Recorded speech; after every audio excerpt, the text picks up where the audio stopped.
เอ้ยแท็บอยู่บ่เห็นไอ้แท็บโป๊บ่ยาวเอาภาพงามๆให้ได้โป๊ยอันนี้เนาะตัวเล็กกองเล็กถึกแล้วได้บาทนี่พี่น้องเอ้ยจะจูม50ถ่ายเอาได้อ้ายเอ้ยเดี๋ยวพาคนแย่งกันทายบ่โอ้มันออกอ้าวปวดโพอ่ะเฮ็ดโอ้ยออกคักนี้บาดนี้เบิ่งชงให้เมียก่อนเด้ออ้าวนี่บ่เนี่ยบัดนี้เท่าไหร่นี่200,000ได้บ่2โลได้แล้วปอตมาแต่ป่านี่พี่น้องอ้าวจะซื้อทางนี้บ่กลัวแล้วมันปนจุ่มๆนี่ซื้อคือคนตัวเอง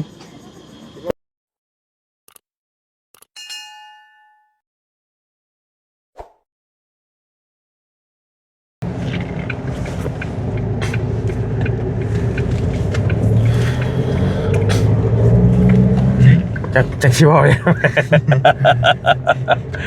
เอาสบายดีเด้อพี่น้องเนาะสบายดีและสวัสดียามบรรยากาศตอนบ่ายๆพี่น้องไอ้บ่ทุกคนเนาะพอดีวอลลี่พี่น้องไอ้เข้ามาทางเมืองอาจสะพรทางตรงไปนี่เป็นเมืองอาจสะพรวอลลี่เอาเครื่องมาให้ยายแต๊บก่อนดีพอเป็นยายแต๊บตั้งฟังมื้อนี้เป็นเล่นแต่บ่พี่น้องจำได้บ่ยายแต๊บนี่มันเด็บดิเด็กก็ยังบ่ดีบ่มันแต๊บนี่ว่าที่บอลลี่มาหาแล้วแต่ก่อนแล้วก็บ่จันบ่หยังลงเฮ็ดยืนงุ้งอยู่ลงเฮ็ดเด้ตามมาพอดีแล้วน่ะสิขายเฮ็ดอยู่นี่แหละมีผู้ใหญ่ใจดีฝากเครื่องมาให้แล้วแต่บอลลี่ก็เลยแวะเอามาให้แล้วก่อนแพงได้ก่อนเพิ่นฝากมาให้แต่เฮิงแหละพี่น้องก็บ่มีเวลาเอามาให้บอลลี่ก็ได้ก็เลยไม่ตายก่อนเอามาให้แล้วก่อนเนาะเดี๋ยวจอดรถไว้โฮมก่อนมานำกันหลายคนมานี่พี่น้องเอ้ย5คนเนาะมาเหมาเฮ็ดแม่สวัสดีเด้อบ่บุญเด้อสวัสดีพี่น้องบ่บุญเบายาวเบารถตันโอ้ยไหลอยู่เห็นว่ากันได้เนาะมาทำกันหานุ่มพี่น้องเอ้ยเนาะนุ่มอยู่บ่เดี๋ยวนี้ก็ได้ร่วมกันแล้วใช่ไปผู้เดียวนะเป็นถามมาบ่เห็นว่ากันได้อยู่ใช่ดิแตบอยู่ใช่อย่าแตบเลยจะอยู่เปล่าเห็นว่ากันเลยเอาหาเลยโป้กระเจ้าขายฮิตไปข่าวห้าบูดบ่บูดแล้วเป็นทำไมครับบูดแล้วชุดเลือดเตะอยากกินก็กินไม่ได้จะกินก็เปิดฝากมาให้นี่ได้ถุงดำนึงเอาขึ้นแล้วป้องก็ที่นี่อย่างนี้เอาไปแคนไว้นี่ก็ได้เนาะเย็ดแทบที่เถียงหน้าแล้วอยู่ลุ่มมาได้บ่จันบ่เจ้าน้ำบ่จันเจ้าน้ำบ่ตอนน่ะน้ำเดือนพี่เฮ็ดเถียงซ่อมแซมเถียงให้แล้วเลยบอลลี่ก็บ่ได้เข้าไปหาแล้วเลยแต่โดนแล้วบัดนี้น่ะมีเมย์เพิ่นฝากเครื่องมาให้ก็จะสิมีหยังเสื้อผ้าน่ะจะไปแกะเบิ่งนำกันเพิ่นฝากมาแต่โดนๆแล้วล่ะพี่น้องเอ้ยยายนั่นยายยังสะอ้วนสะอ้วนก็มาขายจำเขียวได้อยู่เพิ่นมาขายมีแต่ไปเอิ้นแต่ก็มาพี่ไปเบิ่งในวันเห็นแล้วมาพี่ไปพุ่นยานไปรอมันก็ได้ปะ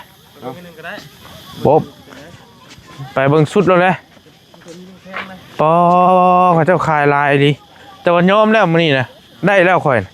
3 เซนซื้ออยู่เฮือนน่ะอันไม่เท่าเอามาขายให้แม่ไม่เท่าเอามาขายให้ยายแต๊บเอ้ยแต๊บอยู่บ่เห็นไอ้แต๊บ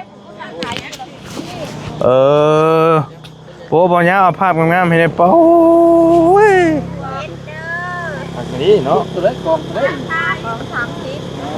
ถึกแล้วได้บาทนี่พี่น้องเอ้ย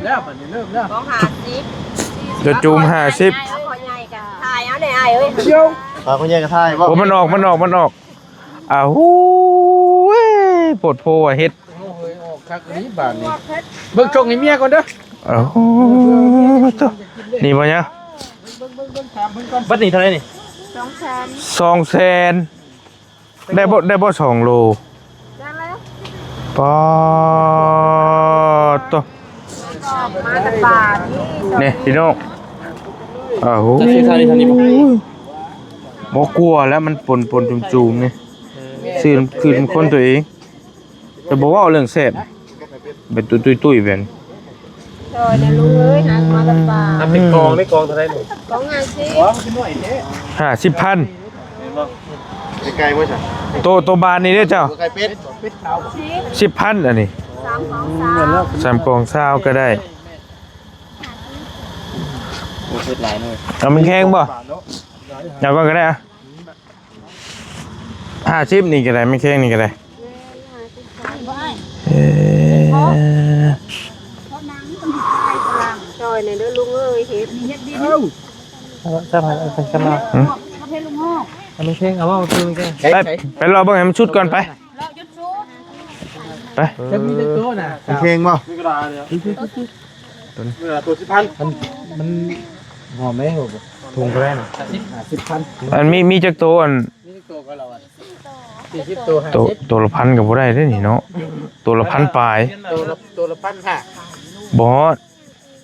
1,200 ประมาณไป1,200นี่แหละ ประมาณนั้นเนาะ แม่นก็จะเจอเจ้าไปหาตอนนี้เห็ดนี่คือมาแบบว่ากอง ถ้าเป็นพ่อได้หลายเราดิเงี้ยเนี่ยมันเน่านะ สาว3ของอาชีพ นี่50,000พอดีฮู้ๆกันคนก็พอดีชำ นี่ก็แม่นบ่ เด้ชำชาวนะมันเป็นคนก็ได้ สิเฒ่าเฒ่าบ่ บ่เท่ากับบ่เท่าพอดีแซ่บนะอะไรก็ได้ ผู้ดีเกี่ยวยากบ่ ของเจ้าเรือเท่านี้บ่ล่ะอืมเอาแม่ตอนมันถึกนี่เขาว่ามันเริ่มน้อยแล้วบ่ได้เด้ในราคาซั่น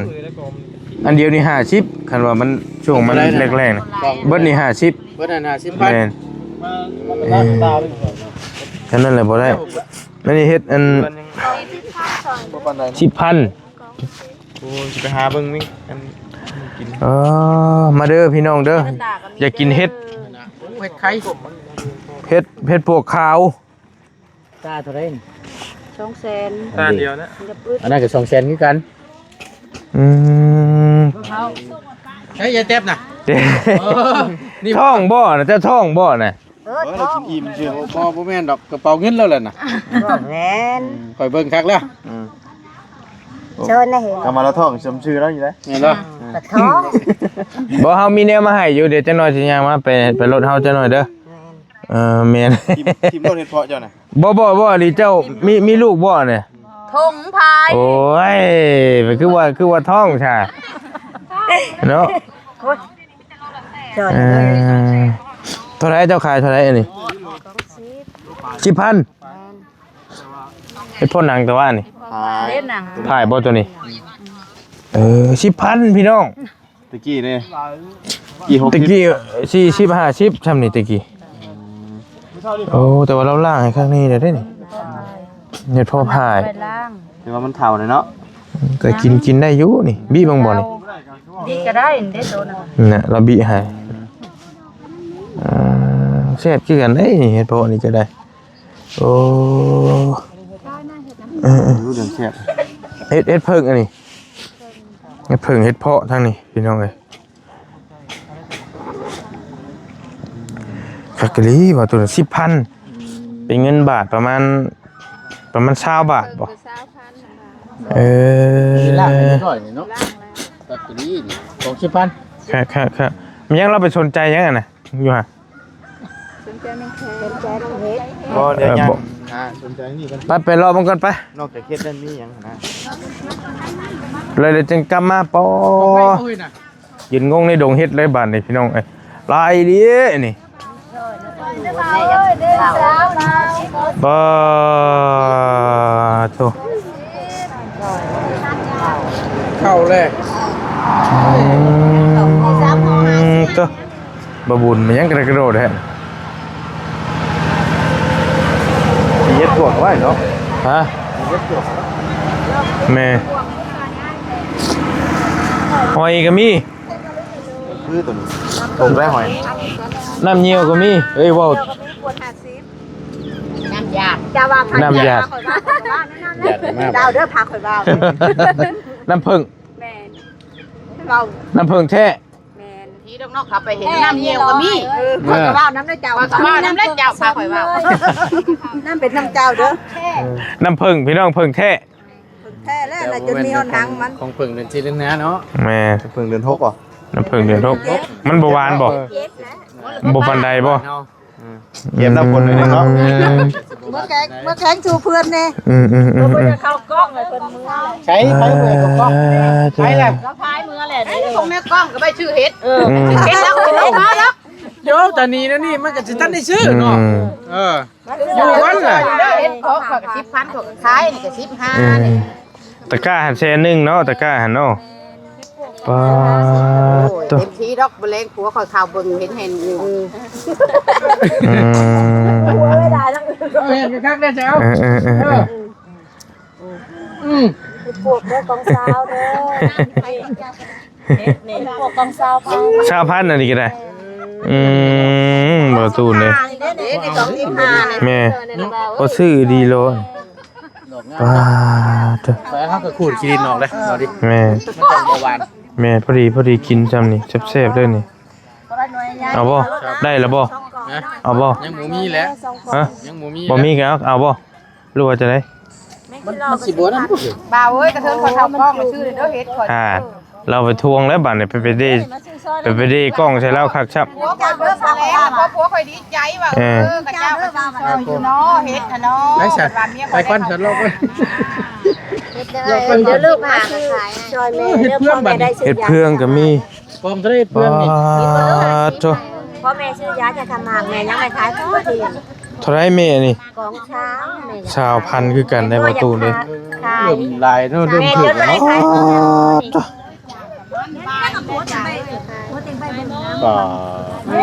ซื้อซอย ไป แม่ เด้อนี่มีแต่เฮ็ดปวกระบาดในช่วงนี้พี่น้องเอ้ยเอาบ่เอาตัวใด ซอยแม่แน่ 3กอง50ก็ได้ 3กอง หลายเติบเลยบ่ดีเลย กันเจ้าสิเอานะประมาณนี้ก็ได้นี่มันเมื่อบ้านแล้วมันจังเพื่อเฮาเมื่อแรงเด้ บ่เมื่อบ้านก็ซอยแม่แน่ดูว่า อันแล้วแต่ว่าเราขูดอะไรบ่เป็นหยังเด้อเนาะ แม่บ่ได้คูดแม่ก้อยทำแม่ใบ บ่ได้ขูดบ่ เอาไปเพื่อที่ อย่ามันบาดได้เผื่อไปเลย หวานก็ซอยแม่แน่ดูว่าพ่อแม่ได้ซื้อยาจะทำมา ปลูกแข่งก็มี อันนี้เบิ่งก่อนปาดแข้งๆอันนี้ตัวนี้ ซอยแม่ก็พ่อช้างไป เท่าไหร่อันนี้เจ้าฮะ จิ๊กโตน่ะ โอ้แต่ว่าไม่แข้งไม่จิกอ่อนเนาะนี่เนาะ มีแข่งมีแข่ง แต่ว่าไม่จิกอ่อนตัวนี้ไม่แข้งข้อติบ่แม่นจิกแข้งข้ออ่อนบ่ผิดเลย นี่นี่ได้หมู เท่าไหร่นี่ เอาแล้วหมูเบาคือ เท่าไหร่นี่ บ่เห็นหมูไปร่วมกับเมียหมูนะ เท่าไหร่นี่ เท่าไหร่น่ะ50เดี๋ยวค่อยชี้ กิโลฮะ ตัว50ล้านจะบ่ ทำกันสิ40ตัวทำกันมันมีไข่ ได้ชื่อว่าเป็นหลอกเป็นแพงอันนี้เนี่ยลูกมาลูกเอ้ยซอยลูกแค่ ลูกได้หอมได้ ดูบ่แซ่บ อืม ยัง66โตเลย ฮะ 66โตแล้ว แม่นบ่ เฮ็ดยังก็ออกระบาดดีกว่าเนาะ ยืมเงินได้เฮ้ย50,000 ลายดี บ่มีเงินเด้ นอนกับแค่น่ะบ่ ได้บ่ เมียบ่ดิเรานอนกันกับ นอนขายเลยเนาะโจ เป็นเพียกอยู่ ไม่ชื่อเนาะจะรอก็มีขนมนั่นนี่เจ้าหาพันนี่ โอ้ยกระพังเฮ้ย โอ้ย เอาแล้วบ่ไปแล้วบ่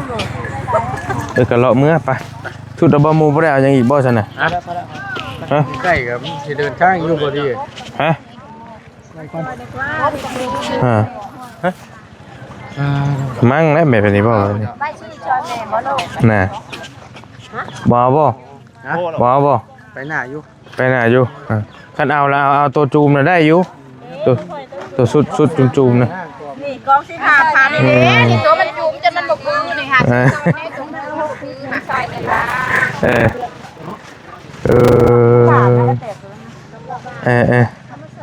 คักเกลีนี่พี่น้องเอ้ย เป็นโบบดเท่านี้เนาะลายดีเฮ็ดนี่ลายดีเหรอ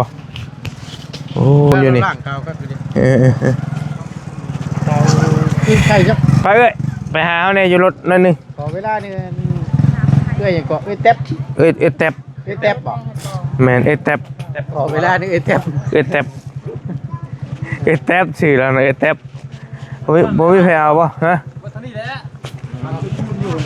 โย ล่างเนี่ยจำนี่แหละ บ่เฮ็ดปลวกจูงฮะ เอากระไรกัน เอาดอกว่า เออตัวจุ่มๆมางามได้ครับได้ พอยิง อ๋อ ยิงเนาะ ตัว ลายในเดือน เออเป็นยังไงน่ะ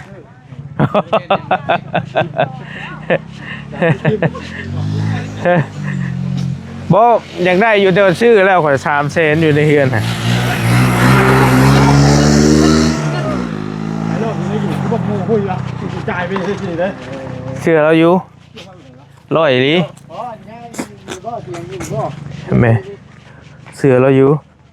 แม่นเอ้ยแตบ นี่ขอโทษพี่น้องชื่อแล้วชื่อคัก ชิมมึงดูบ่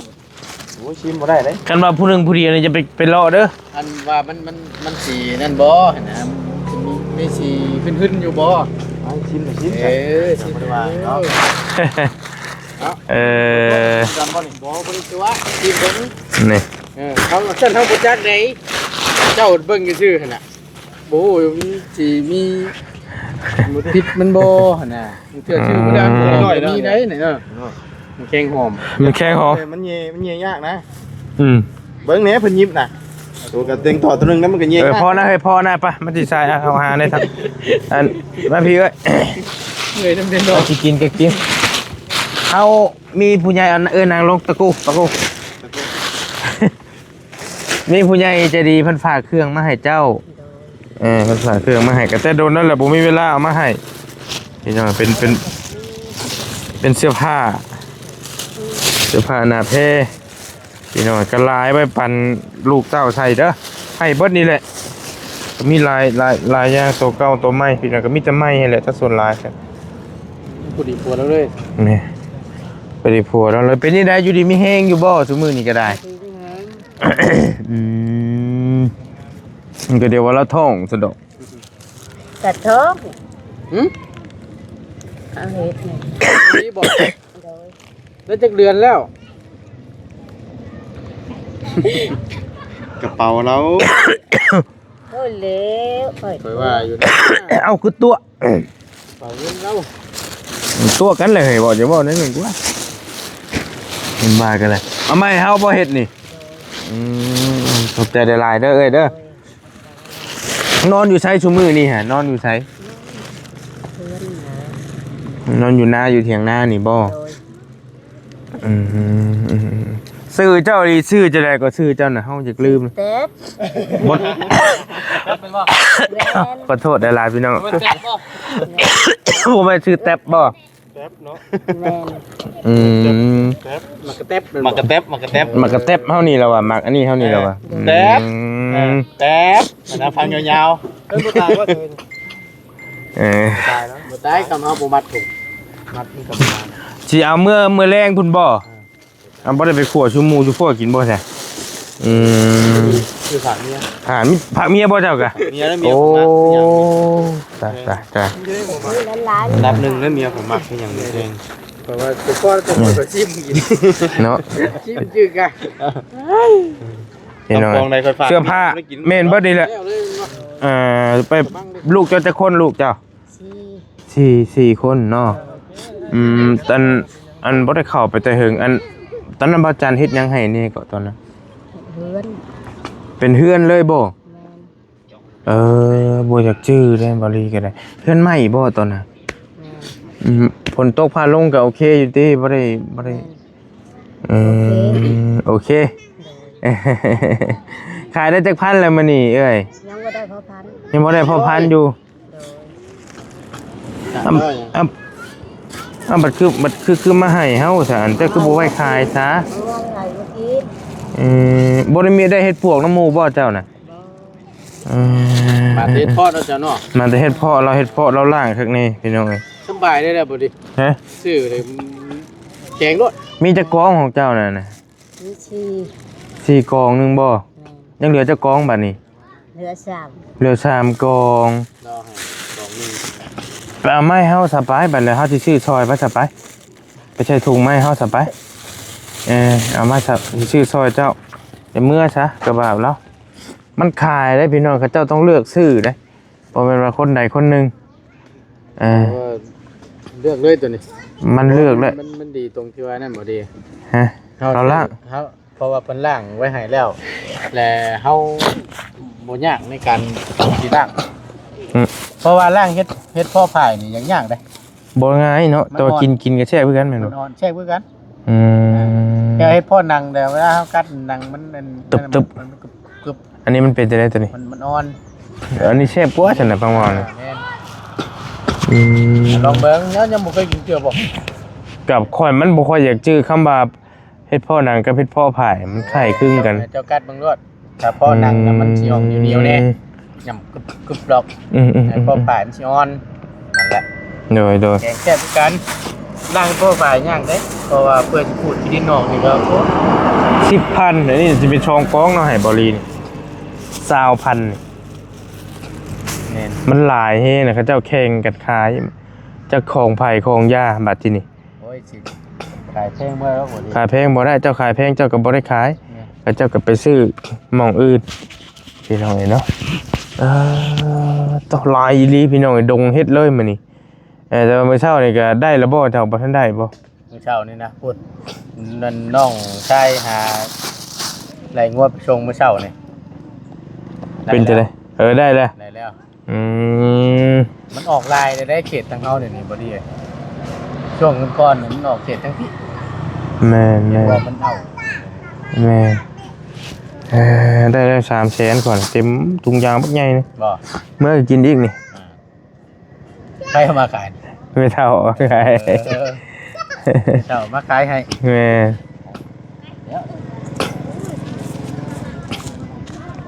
มี3คล้องนี่เนาะแกงบ้าน เบิดแล้วเราเมื่อเราวันนี้พี่มานั่งอยู่พี่เท่าไรชามกองเจ้าขาย 30,000แล้วขายถึกๆเลยพี่น้อง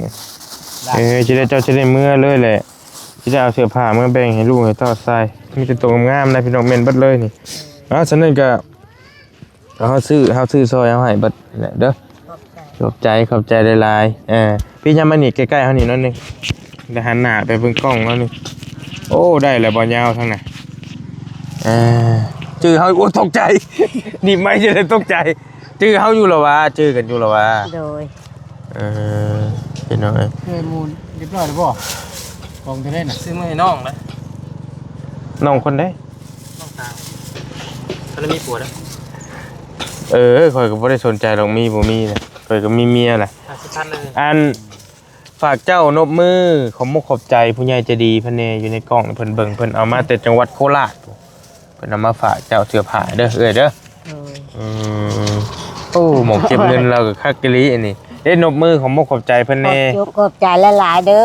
อ ผู้ใหญ่ใจดี เป็นยาใจดี ทางจังหวัดโคราช เป็นว้าว ฮะ ผมเป็นว้าว เอาเว้าน้ำเฮาเว้าตามเฮาก็ได้นี่เอาเอาเว้าตามเฮาสิพาเว้าเอา ว้าว ขอบใจเด้อ ขอบใจเด้อ ผู้ใหญ่ใจดี เป็นยาใจดี ทางจังหวัดโคราช โคราช ให้เจ้าอยู่ดีมีแห้ง เจ้าอยู่ดีไม่แห้ง ให้โชคให้มาน ให้โชคให้มาน ให้ร่ำให้รวย ให้ร่ำให้รวย โดยสา สา ธุ ธุอยู่ดีไม่แห้ง โดย